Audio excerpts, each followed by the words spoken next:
नमस्कार दोस्तों। Harshali academy channel पे एक बार फिर आपका हार्दिक स्वागत है। आज के हमारे इस वीडियो में हम रीजनिंग के 10 अति महत्वपूर्ण प्रश्नों के बारे में चर्चा करेंगे। इस प्रकार के प्रश्न हाल ही की परीक्षाओं में काफी ज्यादा पूछे गए हैं। ऐसे प्रश्नों की प्रैक्टिस से आप अपनी कॉम्पिटिटिव एग्जाम की तैयारी में और बेहतरी ला सकते हैं। आइए शुरू करते हैं। आज का पहला प्रश्न हमारा एनालॉगी से संबंधित है, जिसमें हमें चार संख्या युग्म दिए हुए हैं। चार ऑप्शन में चार पेयर अलग अलग दिए हुए हैं, चार युग्म दिए हुए हैं, जिसमें से तीन किसी तरह से समान है, जिसमें से तीन एक निश्चित लॉजिक को, निश्चित रीजनिंग को, एक निश्चित नियम को फॉलो कर रहे हैं और एक उस नियम का पालन नहीं कर रहा है। हमको उस संख्या युग्म को चुनना है जो उस निश्चित नियम का पालन नहीं कर रहा हो। तो जब भी इस प्रकार के प्रश्न आते हैं, हम सबसे पहले संख्याओं की आपस में तुलना करते हैं। सबसे पहले ऑप्शन से शुरू करते हैं। यहाँ पे दिया हुआ है हमें 461 और उसके सामने दिया हुआ है 20। संख्याओं को गौर से देखने पे हम पाते हैं कि संख्याओं के बीच का अंतर काफी ज्यादा बड़ा है। यहाँ पे 461 दिया हुआ है, उसके सामने 20 दिया हुआ है। तो जब भी इस प्रकार का पेयर आए या ऐसे नंबर्स आए कि जब दो संख्याओं के बीच में अंतर काफी ज्यादा बड़ा हो, तो हमें हमारा उत्तर या तो मल्टीप्लिकेशन से मिलेगा, या फिर स्क्वायर या क्यूब, या फिर डिवीजन से, या तो गुणा करने से, या फिर वर्ग करने से, घन करने से मिलेगा। और जब अंतर काफी कम कम होता है, अंतर छोटा होता है, तो हमें हमारा उत्तर जोड़ या घटाव करने से, एडिशन या सब्ट्रैक्शन करने से मिल सकता है। अब चूंकि यहाँ पे अंतर काफी ज्यादा बड़ा है, तो हम यहाँ पे मल्टीप्लिकेशन या फिर क्यूब वाला, स्क्वायर या क्यूब वाला कॉन्सेप्ट लगाएंगे। अब देखिए यहाँ पे दिया हुआ है 461 और यहाँ दिया हुआ 21। अब अगर हम 20 का वर्ग कर दें, यहाँ पे जो 20 है, 20 का वर्ग कर दें तो हमको मिलता है 400। लेकिन 400 और 461 में काफी ज्यादा अंतर है। लेकिन अगर हम एक चीज करें कि 20 में एक जोड़ दें तो हमको मिलता है 21, और 21 का वर्ग कर दें तो हमको मिलता है 441, और उसमें वापस 20 जोड़ दें तो हमको मिलता है 461। तो देखिए क्या लॉजिक लगा हुआ है। जो छोटी संख्या है, उस छोटी संख्या में हमने सबसे पहले तो एक जोड़ा, 20 धन 1 किया, उसका वर्ग किया, धन फिर उसी संख्या को जोड़ दिया, तो हमने 20 वापस जोड़ दिया। तो यहाँ पे क्या हो गया, ये हो गया 21 का वर्ग धन 20, तो ये क्या हो जाता है 441 धन 20, और ये कितना हो गया, हमको 461 मिल गया। देखते हैं दूसरे ऑप्शन में भी यही लॉजिक लगा हुआ है क्या। दूसरा ऑप्शन हमको क्या दिया हुआ है, दूसरा ऑप्शन दिया हुआ है 182 और उसके सामने दिया हुआ है 12।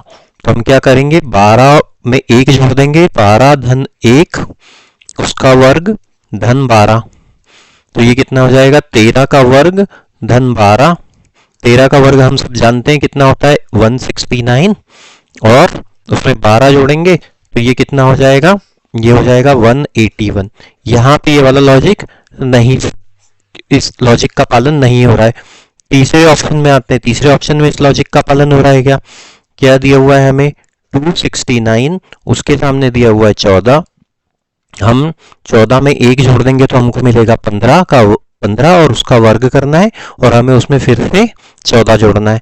तो 15 का वर्ग कितना होता है 225 दिया हुआ है, और उस धन 14, दोनों को जोड़ने पे क्या मिलेगा हमें 239, जो कि ऑप्शन में दिया हुआ है। यहाँ पे ये 239 है। तो तीसरा ऑप्शन भी इस नियम का पालन कर रहा है। चौथे ऑप्शन में आते हैं। चौथा ऑप्शन क्या दिया हुआ है हमें 305 और उसके सामने दिया हुआ है 16। 16 में एक जोड़ देंगे तो हो जाएगा 17, 17 का वर्ग और उसमें वापस 16 जोड़ देंगे। 17 का वर्ग क्या होता है 289, और उसमें 16 अगर हम जोड़ दें तो 305 मिलता है। तो ये वाले पहले, तीसरे और चौथे ऑप्शन में जो पेयर हैं, उन्होंने इस नियम का पालन किया कि ये जो दूसरी छोटी संख्या थी उसमें हमने एक जोड़ा, जैसे 20 धन 1 किया, और वापस उसी संख्या को जोड़ दिया तो हमें दूसरी संख्या मिल गई। लेकिन दूसरे ऑप्शन ने नहीं किया, तो ऑप्शन नंबर 2 हमारा सही उत्तर होगा, जो उस निश्चित लॉजिक का पालन नहीं कर रहा है। आगे बढ़ते हैं। यहां पे हमें इस प्रश्न में कुछ अंग्रेजी के लेटर के ग्रुप दिए हुए हैं, उसमें से भी 3 जो हैं, एक निश्चित नियम का पालन कर रहे हैं और एक जो है बाकी अन्य से भिन्न है, वही हमको ढूंढना है। जब भी अंग्रेजी की वर्णमाला से संबंधित या अल्फाबेट से संबंधित प्रश्न आता है तो हमें सबसे पहले प्लेस वैल्यू का कॉन्सेप्ट लगा लेना चाहिए। हम जानते हैं ए बी सी डी और इस तरीके से अंत में एक्स वाई जेड तक टोटल 26 लेटर होते हैं और प्रत्येक की प्लेस वैल्यू क्या होती है, ए की 1, बी की 2, सी की 3, डी की 4 और इसी प्रकार अंत में एक्स 24, वाई 25 और जेड 26। इस तरीके से इनकी प्लेस वैल्यू होती है। हमको क्या दिया गया हुआ है, हमें दिया हुआ है ए डी जी जे, इनकी प्लेस वैल्यू लिख लेते हैं। ये ऑप्शन नंबर 1 है। ऑप्शन नंबर 1 में इनकी प्लेस वैल्यू लिखी तो ये ए की प्लेस वैल्यू हो गई 1, डी मतलब 4, जी मतलब 7 और जे मतलब 10। अब दूसरे वाले ऑप्शन में चलते हैं। दूसरे वाला ऑप्शन में हमको क्या दिया हुआ है, दूसरे में दिया हुआ है M P S V. M मतलब 13, पी मतलब 16, एस मतलब 19 और वी मतलब 22। बाकी के 2 ऑप्शन और देख लेते हैं। हमको क्या दिया हुआ है तीसरे ऑप्शन में, तीसरे ऑप्शन में दिया हुआ है ई एच जे एन। ई मतलब 5, एच मतलब 8, जे मतलब 10 और एन मतलब 14। और इसी प्रकार चौथे ऑप्शन में देखते हैं क्या दिया हुआ है हमें, L O R U. L मतलब 12, ओ मतलब 15, आर मतलब 18 और यू मतलब 21। तो अब इनके अंतर को देखते हैं। 1 से लेके 4 मतलब ये कितना हो गया, +3 हो गया। 4 से लेके 7 +3 और 7 से लेके 10 ये भी +3।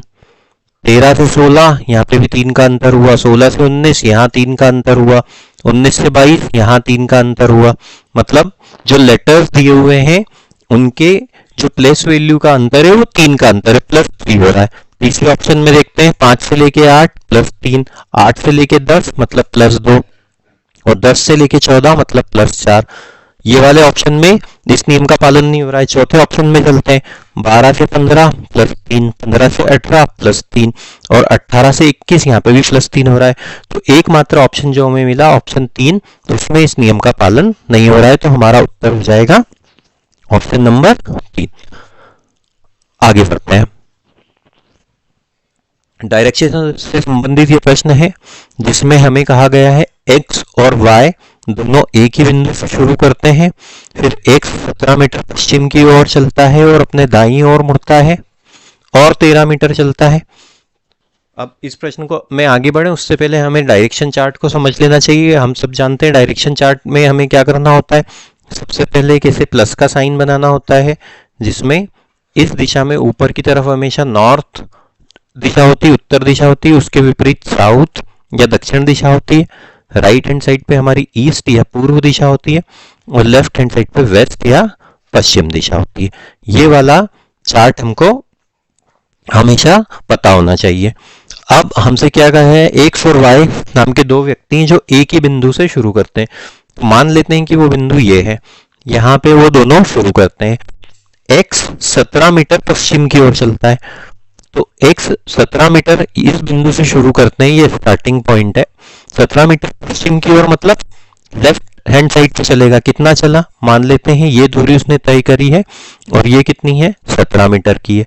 अब वो 17 मीटर दूरी तय करने के बाद इस बिंदु पे आ जाता है, ये x बढ़ रहा है। अब 17 मीटर पश्चिम की ओर चलता है, अपने दाईं ओर मुड़ता है और 13 मीटर चलता है। जब वो यहाँ पे आ जाता है तो अब उसका दायां किधर होगा। जब कोई व्यक्ति इस दिशा में अपना मुख करके खड़ा हुआ है तो उसका लेफ्ट इधर हो जाएगा, ये हो जाएगा लेफ्ट और ये हो जाएगा राइट। राइट मतलब दायां। अब वो यहाँ से कितना दाईं ओर मुड़ा और कितना चला, यहाँ से दाईं ओर मुड़ के फिर से वो 13 मीटर चला। तो मान लेते हैं वो इस बिंदु पे आ जाता है। तो ये दूरी उसने कितनी तय करी, 13 मीटर तय करी है। ये यहाँ पे x आ गया है। अब उसी समय y 9 मीटर उत्तर की ओर चलता है। y यहाँ पे खड़ा हुआ था, x और y दोनों स्टार्टिंग पॉइंट से यहीं पे खड़े हुए थे। y 9 मीटर उत्तर की ओर चलता है। उत्तर की ओर चला मतलब इस दिशा में ऊपर की ओर चला। तो मान लेते हैं ये दूरी उसने जो तय करी है वो 9 मीटर की दूरी तय करके यहाँ पे आ जाता है। ये दूरी कितनी हो गई, ये 9 मीटर हो गई। और फिर क्या करता है, अब वो पूर्व की ओर मुड़ जाता है। पूर्व की ओर मतलब जब इस दिशा में यहाँ पे खड़ा हुआ है तो पूर्व किधर होगा, इस दिशा में होगा, और 7 मीटर चलता है। तो अब ये दूरी तय करके वो कितनी दूर आ गया, 7 मीटर आ गया, यहाँ पे आ गया। अब फिर क्या होता है, अब फिर वह अपने बाईं ओर मुड़ता है। यहाँ पे खड़े होने के बाद, इस जगह पे खड़े होने के बाद उसका राइट इधर आ जाएगा, लेफ्ट इधर आ जाएगा। अब क्या करा उसने, अपनी बाईं ओर मुड़ा और 4 मीटर चला। तो इस दिशा में मुड़ा और 4 मीटर चला। तो यहाँ पे ये y की अंतिम स्थिति आ गई, ये x की अंतिम स्थिति आ गई। अब हमसे क्या पूछा है, x की स्थिति, x की स्थिति के संबंध में y अब कहाँ है, x यहाँ है और y यहाँ है। तो अब हमें ये देखना है कि वो इन दोनों के बीच में दूरी कितनी है और उसकी दिशा कौन सी है। तो x की स्थिति, x यहाँ पे और y किधर है, y इसके राइट है, इधर ईस्ट दिशा में है। इस दिशा में हम जानते हैं कि ईस्ट डायरेक्शन आती है, इसके विपरीत दिशा में वेस्ट डायरेक्शन आती है। तो दूरी कितनी हो गई, दूरी ये हो गई, एक दूरी तो ये हो गई 17, फिर दूसरी दूरी ये हो गई 7। तो यहां से लेके यहां तक कितनी, इन दोनों का टोटल कितना हो जाएगा, 17 और 7 का हो जाएगा 24 मीटर। और किस दिशा में है वो, ईस्ट दिशा में है। तो ऑप्शन नंबर 4 हमारा सही उत्तर हो जाएगा, क्योंकि वो x यहां पे खड़ा हुआ है और y उसकी तुलना में ईस्ट की डायरेक्शन में। तो उम्मीद करते हैं दोस्तों ये प्रश्न आपको पसंद आया होगा। इस प्रकार के प्रश्नों को हल करने से हम हमारे डायरेक्शन के संबंधित प्रश्न काफी अच्छे से हल कर पाएंगे। आगे बढ़ते हैं। नंबर सेट से संबंधित ये प्रश्न है जिसमें हमें संख्याओं का एक सेट दिया हुआ है, जो संख्याएं एक निश्चित नियम को, एक निश्चित लॉजिक का पालन कर रही हैं। उसी लॉजिक के आधार पे हमको ऑप्शंस में से जो दिए हुए 4 ऑप्शन है उस सेट को चुनना है जो उसी नियम का पालन कर रहा हो। अब यहाँ पे क्या दिया हुआ है, दिया हुआ है हमें 6, 9, 18। अब जब भी नंबर से संबंधित प्रश्न आता है हम क्या करते हैं, हम ये देखते हैं कि संख्याओं के बीच का अंतर कितना है। तो संख्याओं के बीच का अंतर यहाँ पे दिया हुआ है 6 से लेके 9, मतलब कितना अंतर हो गया, +3 का। और 9 से लेके 18 मतलब ये कितना अंतर हो गया, ये हो गया 9 का अंतर। तो ये वाला लॉजिक यहाँ पे लगा हुआ है। अब देखते हैं ऐसे ही कोई सेट है क्या जिसमें 3 और 9 का अंतर हो। तो यहाँ पे 5 का अंतर हुआ दो संख्याओं के बीच में, यहाँ पे 7 का हुआ, यहाँ पे 9 का अंतर हुआ और यहाँ पे 6 का हुआ। तो यहाँ पे हमें हमारा ये वाला लॉजिक तो नहीं लग रहा है कि हम अंतर से हमारा प्रश्न का उत्तर प्राप्त कर सके। एक चीज ये हो सकती है कि हम इसको इस तरीके से देखें कि अगर इस पहली संख्या को हम लें और उसमें उसी का आधा जोड़ दें, मतलब 6 धन 6 प्लस 2 कर दें, तो हमको क्या मिलता है, तो हमको दूसरी संख्या मिल जाती है 6 + 3 = 9। मतलब इस संख्या में इसका आधा जोड़ने पे, स्वयं का आधा जोड़ने पे 6 धन 6 + 2 = 9। दूसरी संख्या को अगर हम प्राप्त करना चाहें तो हमने क्या किया है, इस दूसरी संख्या का सीधे 2 से गुणा कर दिया है, मतलब दुगुना कर दिया है। ये वाला लॉजिक यहाँ पे फिर भी लगता हुआ दिख रहा है। अब देखते हैं ऑप्शंस में से ये वाला लॉजिक कौन सा ऑप्शन फॉलो कर रहा है। अब देखते हैं, यहाँ पे दिया हुआ है 10 और दिया हुआ है 15 पहले ऑप्शन में, और फिर दिया हुआ है 35। यहाँ पे पहली संख्या से दूसरी संख्या अगर प्राप्त करनी हो तो 10 धन 10/2, तो उससे हमें हमारी दूसरी संख्या तो मिल रही है, तो ये कितना हो जाएगा, 10 धन 5 = 15। और 15 का अगर हम 2 गुना करें तो होना चाहिए 30, लेकिन यहाँ दिया हुआ 35, तो ऑप्शन नंबर 2 हमारा सही उत्तर नहीं है। दूसरे ऑप्शन पे चलते हैं, क्या है यहाँ पे 14, 21 और 42। तो 14 में अगर उसका आधा जोड़ने तो कितना मिलता है, 14 धन 14/2, मतलब ये कितना हो गया 14 धन 7, तो हमको मिलता है 21। और 21 का अगर 2 गुना कर दें तो मिलता है 42। ऑप्शन नंबर 2 इस नियम का पालन कर रहा है। ऑप्शन नंबर 2 हमारा सही उत्तर होगा। बाकी के ऑप्शंस भी देख लेते हैं। जैसे 18 में उसका आधा जोड़ें तो हमको मिलता है 27, लेकिन 27 का 2 गुना करने पे मिलता है 54। यहाँ पे दिया हुआ 56, तो ऑप्शन नंबर 3 भी नहीं होगा। 8 में अगर आधा जोड़ दें तो 8 धन 4 होता है 12, लेकिन यह दिया हुआ है 24, तो ये ऑप्शन नंबर 3 भी सही उत्तर नहीं होगा। ऑप्शन नंबर 2 ही हमारा सही उत्तर होगा। आगे बढ़ते हैं दोस्तों। ब्लड रिलेशन से संबंधित प्रश्न है, जिसमें हमें कहा गया है कि एक लड़के की ओर इशारा करते हुए श्रीमती मीरा ने कहा, वह मेरे दादाजी की एकमात्र संतान का इकलौता पुत्र है। मेरे दादाजी की एकमात्र संतान का इकलौता पुत्र है। तो मान लेते हैं ये मिस मीरा है। ये कौन है? मिस मीरा। तो श्रीमती मीरा है, श्रीमती मतलब फीमेल जेंडर, तो ये एम है, माइनस आ जाएगा। हमने मीरा के लिए एम लिख दिया। अब उन्होंने क्या कहा? मीरा के दादाजी। दादाजी मतलब एक स्टेप ऊपर गए तो ये मीरा के पिताजी हो गए, ये मीरा के फादर हो गए। फादर के लिए हम एफ लिख देते हैं, और ये उसके दादाजी हो गए, तो ये इनके लिए हम जी लिख देते हैं। अब क्या कहा गया है?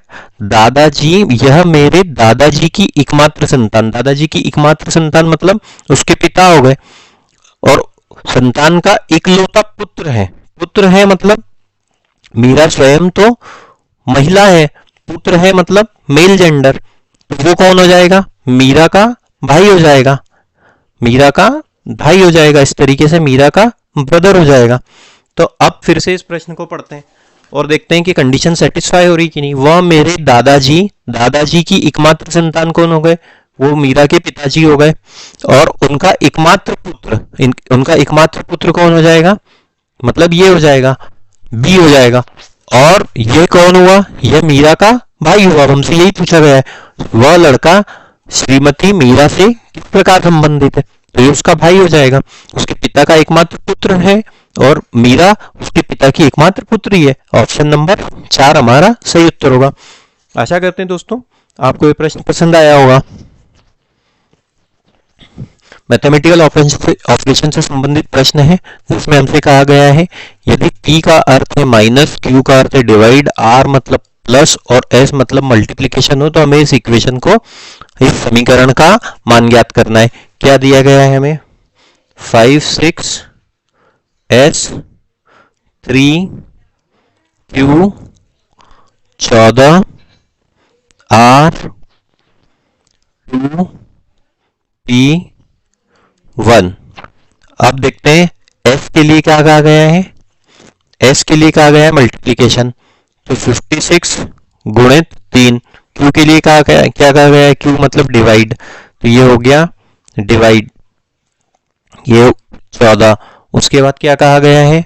R का मतलब क्या है? R का मतलब है प्लस, फिर दिया हुआ है, और 2 के बाद दिया हुआ P का अर्थ है -1। अब हमें बस इस समीकरण को हल करना है।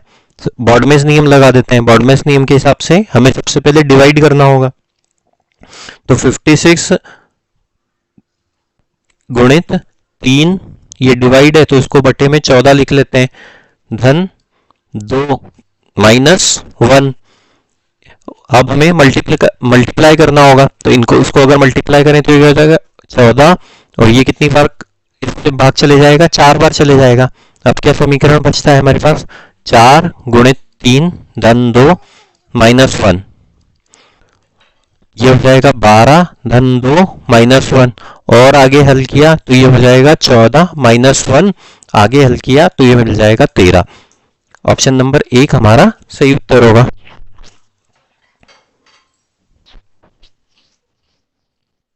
अगला प्रश्न कोडिंग डिकोडिंग से संबंधित है, जिसमें हमसे कहा गया है एक निश्चित कोड भाषा में मयंक इज हैप्पी को इस प्रकार से लिखा गया है, हैप्पी आर मेक को इस प्रकार से लिखा गया है, और मेक इज हैप्पी को इस प्रकार से लिखा गया है। तो उस कोड भाषा में हैप्पी के लिए क्या शब्द है या क्या कोड है, ये हमको ज्ञात करना है। तो हमसे क्या लिखा किया गया है, मयंक, मयंक इज हैप्पी। इसको कैसे कोडित किया गया है, मयंक इज हैप्पी को कोडित किया गया है KUTAPPI, इस तरीके से कोडित किया गया है। फिर क्या कहा गया है, हैप्पी आर मेक, इसको किस प्रकार से कोडित किया गया है, इसको कहा गया है टैप ले FU। फिर क्या कहा गया है, मेक इज हैप्पी, इसको कैसे लिखा गया है, इसको लिखा गया है FUTI टैप। जब भी इस प्रकार के प्रश्न आते हैं हम दो सेंटेंसेस की तुलना करते हैं और कॉमन ढूंढने का काम करते हैं। अब देखिए यहाँ पे पहले इन दोनों की तुलना करते हैं। यहाँ पे क्या कॉमन है, यहाँ पे देखिए हैप्पी कॉमन है, ये हैप्पी एक ये रहा और एक ये रहा। अब कोड में देखते हैं क्या कॉमन है, KU, यहाँ पे देखिए टैप PI, टैप PI ले तो यहाँ पे ये टैप कॉमन मिला, सेंटेंसेस में मिला था हैप्पी और इधर मिला था टैप। इसका मतलब क्या हुआ, हैप्पी के लिए कौन सा टैप, कौन सा कोड यूज किया गया है, हैप्पी के लिए टैप यूज किया गया है। बस ऑप्शन नंबर एक ही हमारा सही उत्तर होगा, हमें हैप्पी के लिए ही शब्द पूछा गया था। काफी आसानी से हमने प्रश्न हल किया। आगे बढ़ते हैं, नंबर सीरीज से संबंधित प्रश्न है, फाइंड द मिसिंग नंबर। हमें प्रश्न एक जो टेबल दी हुई है, क्वेश्चन मार्क के स्थान पे आने वाला नंबर ज्ञात करना है। जो लॉजिक है वो लॉजिक हमको ढूंढना है। जब भी इस प्रकार के प्रश्न आते हैं तो हमें सबसे पहले ये देखना रहता है कि संख्या, बड़ी संख्याएं कहाँ हैं या तुलनात्मक रूप से बड़ी संख्याएं कहाँ हैं। देखिए यहाँ पे सब सिंगल डिजिट के नंबर दिए हुए हैं, 1 4 7 2 5 8 3 6 9, नीचे दिया 27, यहाँ दिया 38। तो हमें इन तीनों से कोई मैथमेटिकल ऑपरेशन करना है, जोड़ गुणा भाग डिवाइड मल्टीप्लिकेशन स्क्वायर क्यूब करना है ताकि हमें 27 मिल सके। तो अब देखिए 4 7 और 1 दिया हुआ है, अगर इससे हमको 27 लाना हो तो हम कैसे कर सकते हैं, 4 और 7 का अगर हम गुणा कर दें तो हमको मिलता है 28 और 28 में से अगर 1 घटा दें तो हमको मिलता है 27। देखते हैं ये लॉजिक यहाँ पे लगा हुआ है क्या, 5 और 8 का गुणा कर दें तो हमको मिलता है 40 और 40 में से 2 घटा दें तो मिलता है 38। मतलब क्या हो रहा है कि ये जो दूसरी दो संख्याएं हैं उनका जो प्रोडक्ट मिल रहा है, जो मल्टीप्लीकेशन करने पे वैल्यू मिल रही, उसमें से हमने सबसे ऊपर वाली संख्या को घटा दिया। तो 9 और 6 का गुणा करेंगे तो 9 गुणित 6 होता है 54, और 54 में से अगर हम ये वाली संख्या घटा देंगे, -3 कर देंगे तो हमको मिलेगा 51। ऑप्शन नंबर 3 हमारा सही उत्तर होगा। आगे बढ़ते हैं, काउंटिंग ऑफ फिगर्स के बेसिस पे ये प्रश्न दिया हुआ है हमें, और हमें पूछा गया है इस आकृति में कितने त्रिभुज हैं। इस प्रकार की आकृति जब भी आती है तो हम क्या करते हैं, इस प्रकार की आकृति जब भी आती है कि एक त्रिभुज के अंदर एक भुजा पे दूसरा एक रेखा खींची गई हो तो हम क्या करते हैं, यहाँ पे सिंपल नंबरिंग कर देते हैं। यहाँ पे लिख देते हैं 1, यहाँ लिख देते हैं 2, और जितने भी इस प्रकार के नंबर हैं उनको जोड़ देते हैं। तो 1 और 2 को जोड़ने पे क्या मिलता है, 3। तो इस आकृति की अगर हम बात करें तो इस आकृति में कुल त्रिभुज कितने हो जाते हैं, इस आकृति में कुल त्रिभुज हो जाते हैं 3। अगर मान लेते हैं वो इस प्रकार की आकृति होती, ये एक त्रिभुज है और उसमें से ऐसी 2 रेखाएं निकली हुई है, एक ये और एक ये। तो हम इसकी नंबरिंग करेंगे जहां पे वो रेखाएं सब अपना आधार बना रही है, 1 2 3, बस इन तीनों को आपस में जोड़ देंगे, 1 धन 2 धन 3 बराबर 6। तो इस वाली आकृति में कितने त्रिभुज हो जाएंगे, 6 हो जाएंगे। यही लॉजिक यहाँ पे लगाना है। तो देखिए एक यहाँ पे ये बन रहा है 1 2, एक यहाँ पे बन रहा है 1 2, और एक यहाँ पे बन रहा है 1 2। तो इस आकृति में कितने यहाँ पे ऊपर अगर सिर्फ इसकी बात करें तो कितने त्रिभुज हो गए, 3 हो गए। सिर्फ अगर इसकी बात करें तो कितने त्रिभुज हो गए, यहाँ पे भी 3 हो गए। सिर्फ अगर इसकी बात करें तो यहाँ पे कितने त्रिभुज हो गए, यहाँ पे भी 3 त्रिभुज हो गए। उसके अलावा हमारे पास और कौन कौन से त्रिभुज बचे हुए हैं, उसके अलावा देखिए मैं दूसरे कलर में बनाता हूं। एक त्रिभुज हमारे पास ये बचा हुआ है जो अंदर बन रहा है, और एक ये जो बड़ा वाला त्रिभुज है ये स्वयं है। बस। तो 3 त्रिभुज तो वो थे, एक मतलब 3 के पेयर में 1 2 3 9 त्रिभुज तो ये हो गए, और बाकी के ये 2 बड़े त्रिभुज, तो ये कितने हो जाएंगे? टोटल हमारे पास 11 त्रिभुज हो जाएंगे। हम आगे बढ़ते हैं।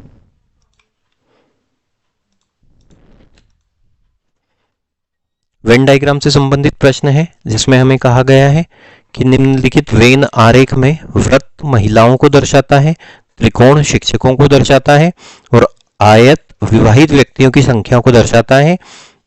आरेख में दी गई संख्या उस विशेष श्रेणी के व्यक्तियों की संख्या को दर्शाती है। कितनी विवाहित महिलाएं शिक्षक हैं, ये हमको ज्ञात करना है। तो ये क्या दिया गया है वेन आरेख में? वृत्त, वृत्त मतलब सर्कल, ये किसको दिखा रहा है? ये दिखा रहा है महिलाओं को, लेडीज को दिखा रहा है। ये त्रिकोण शिक्षकों को दिखा रहा है, ये क्या है? टीचर्स हैं, त्रिभुज में जो है वो टीचर्स हैं। और आयत अविवाहित अनमैरिड पीपल को दिखा रहा है, अनमैरिड को दिखा रहा है। अब हमसे क्या कहा गया है? कितनी विवाहित महिलाएं शिक्षक हैं। तो इसके अंदर, इस वृत्त के अंदर जो जो भी नंबर्स आ रहे हैं वो लेडीज को दिखा रहे हैं। अब और जो इसमें आ रहा है, इसके अंदर आ रहे हैं, इस आयत के अंदर आ रहे हैं, वो सब अविवाहित हैं। तो हमसे विवाहित महिलाओं की संख्या पूछी गई है। तो विवाहित महिलाएं इस आरेख के ऊपर ऊपर, इस आयत के ऊपर ऊपर वाली होंगी। तो ये ऊपर वाली कौन कौन सी 2 संख्याएं आ जाएंगी? ये हो जाएंगे 3 और 6। लेकिन हमसे क्या पूछा गया? कितनी विवाहित महिलाएं शिक्षक हैं। अब शिक्षक के लिए उनको त्रिभुज के अंदर आना भी जरूरी है, तो त्रिभुज के अंदर आना जरूरी है, लेकिन आयत से बाहर होना चाहिए। ऐसा कौन सा एकमात्र नंबर है? वो नंबर है 3। तो ऑप्शन नंबर 3 हमारा सही उत्तर होगा। 3 विवाहित महिलाएं शिक्षक हैं। उम्मीद करते हैं दोस्तों आपको ये वीडियो पसंद आया होगा। कृपया करके हमारे चैनल को सब्सक्राइब कीजिए और इस वीडियो को अधिक से अधिक मात्रा में शेयर कीजिए। Thank you.